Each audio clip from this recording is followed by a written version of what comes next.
my preschool friends. I hope you're all staying safe. I miss you so much and can't wait to see you soon. Today I'm going to read you Make Way for Ducklings. It's written by Robert McCloskey and it's published by Puffin Books. Mr. and Mrs. Mallard were looking for a place to live, but every time Mr. Mallard saw what looked like a nice place, Mrs. Mallard said it was no good.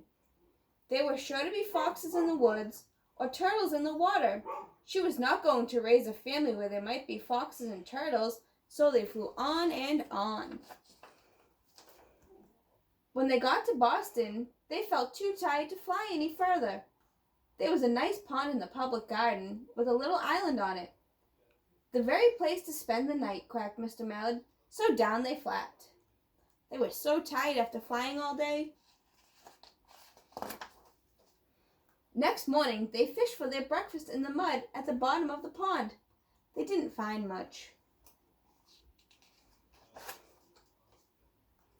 Just as they were getting ready to start on their way, a strange, enormous bird came by. It was pushing a boat full of people, and there was a man sitting on its back. "Good morning," quacked Mr. Mallard, being polite. The big bird was too proud to answer. But the people on the boat threw peanuts into the water. The Mallards followed them all around the pond and got another breakfast, better than the first.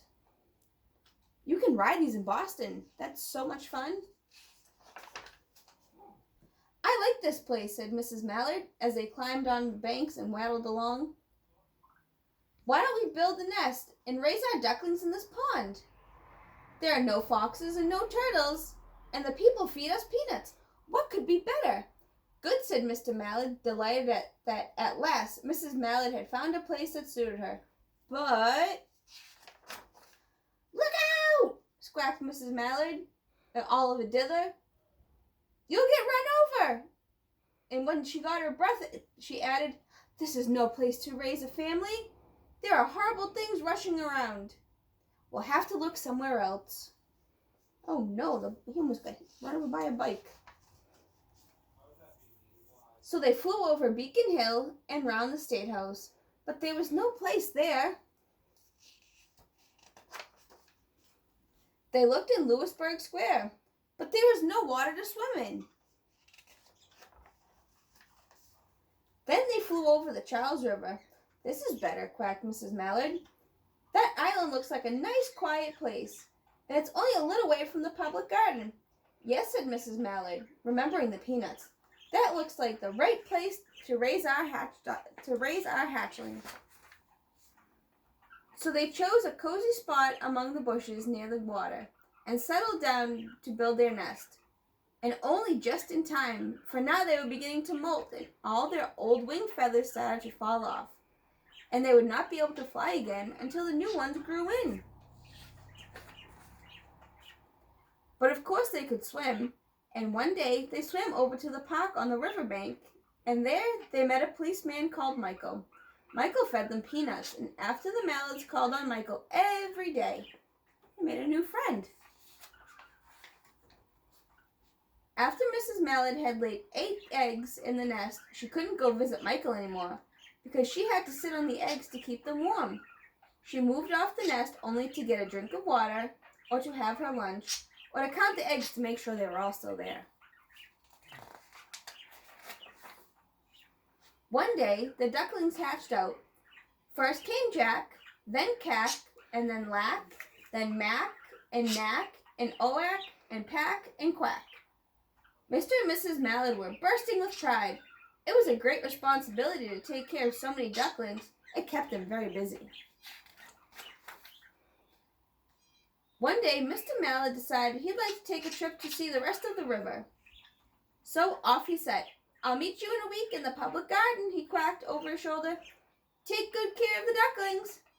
"Don't you worry," said Mrs. Mallard. "I know all about bringing up children." And she did. She taught them how to swim and dive. She taught them to walk in a line and to come when they were called, and to keep a safe distance from bikes and scooters and other things with wheels. When at last she felt perfectly satisfied with them, she said one morning, "Come along, children, follow me." Before you could wink an eyelash, Jack, Cack, Lack, Mack, Knack, Oack, Pack, and Quack fell in line. Just as they had been taught, Mrs. Mallard led the way into the water, and they swam behind her to the opposite bank.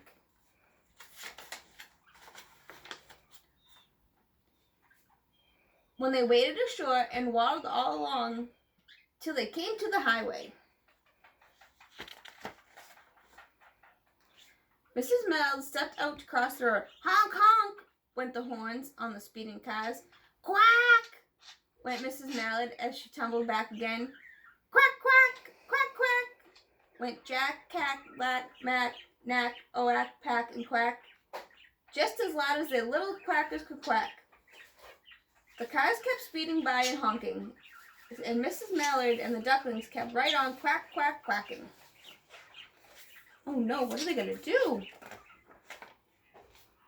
They made such a noise that Michael came running, waving his arms and blowing his whistle. He planted himself in the center of the road, waved one hand to stop the traffic, and then beckoned with the other, the way policemen do, for Mrs. Mallard to cross over. As soon as Mrs. Mallard and the ducklings were safe on the other side and on the way down Mount Vernon Street, Michael rushed back to the police booth. I'm glad their friend was there to save them. He called Clancy at headquarters and said, "There's a family of ducks walking down the street." Clancy said, "Family of what?" "Ducks," yelled Michael. "Send a police car, quick!" Meanwhile, Mrs. Mallard had reached the corner of the bookstore and turned onto Charles Street with Jack, Knack, Quack, Lack, Cack, Oack, Pack, and Quack, all marching in line behind her.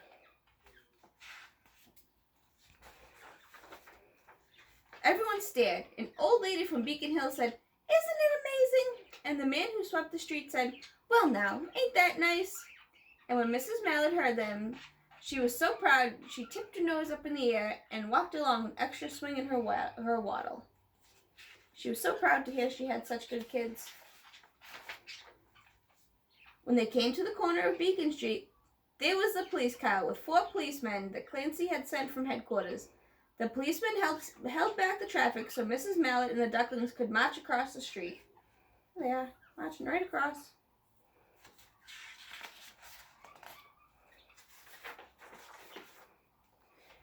Right on into the public garden.